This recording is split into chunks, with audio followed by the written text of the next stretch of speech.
Sky High. All anyone can do is tally the time that goes by with no answer to the question on everyone's lips. Who killed Danielle Davis? Certainly the Statesboro community wanted answers as well as the rest. They wanted to know that the person responsible for this bizarre murder was not. Their parents would call the newspaper, asking questions about how safe their child was. People were scared. On the morning of December 14th, 7 days after she was killed, Danielle is laid to rest in her hometown of McDonough, Georgia. At her viewing, I decided I was going to have a closed casket just because I didn't want them to see her looking different than her normal, radiant, happy self. I didn't pay attention to how crowded it was, but I was told that it was genuine only, that the church was full. It touched all of us in the family that most of the people there were young people, her friends and associates, people she knew.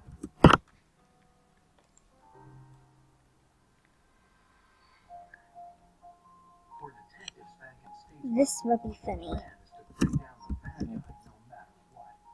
So when a promising lead comes in, investigators think this may be the break they're waiting for. There was a tip that came in from this guy who indicated that he had information about the Daniel Davis case. So that was something that the police definitely wanted to look into and explore. Turns out a tipster named Mitch Carson just might have some inside info that breaks this case wide open. Mitch says he spoke with Danielle just days before she was murdered, and during that call, she shared some unsettling news. That Daniel had been in Savannah recently and had some trouble with a male. Could the man in question be Danielle's very own Shane, who just happens to live in Savannah?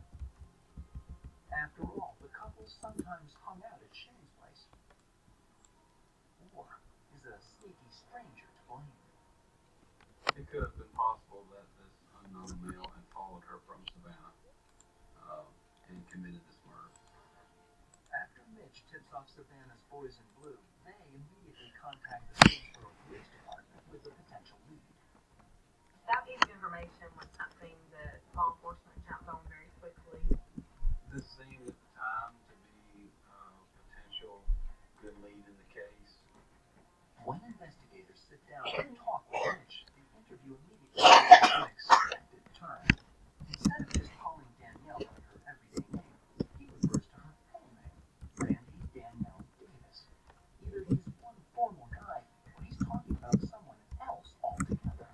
Mitch Carson gave some more information about the Daniel Davis that he knew, and it became apparent to the officer that was speaking to him that we weren't talking about the same Daniel Davis. To make sure, detectives asked Mitch to put a name to the face. When Mr. Carson was shown a photograph of the victim in this case, he stated that in fact was not the Daniel Davis he was referring to. Sure seems like a case of mistaken identity. Mitch tells police that the newspaper article he read about the murdered woman didn't include a photo. He now realizes he jumped the gun, assuming it was his troubled pal, Randy Danielle. It was a different Daniel Davis, but same name, same spelling. So we realized that the information did not pertain to our case. Police are foremost by the snafu, but the investigators' frustration doesn't compare with the despair Danielle's family feels. I had to have justice for Danielle. It was the #1 priority. I'm so mad because there's so many really terrible people out there who cause other people pain all the time. And they live to be 100. And my grandchild turns 19 and is murdered. While in Savannah, detectives make a surprise visit to Danielle's friend, Shane, hoping he's had a change of heart about speaking with them face to face. However, Shane's attorney offers up another option.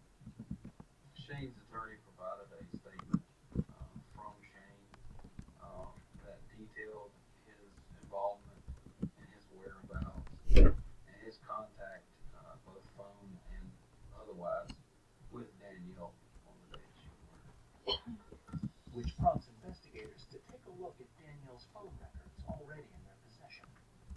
and they corroborate Shane's account of that Monday night, including the long-distance goodnight call from his girl.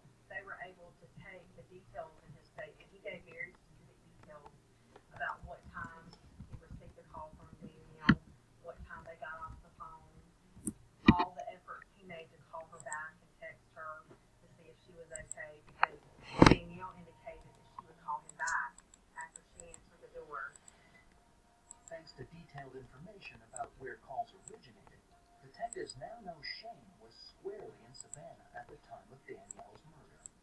Police determined that he was still at home when she was killed. Shane may be in the clear, but someone else is in serious trouble. Danielle's beau still insists that someone showed up at the door while he was on the phone with Danielle. Shane indicated, Danielle said, Abby's behind the door, let me get off the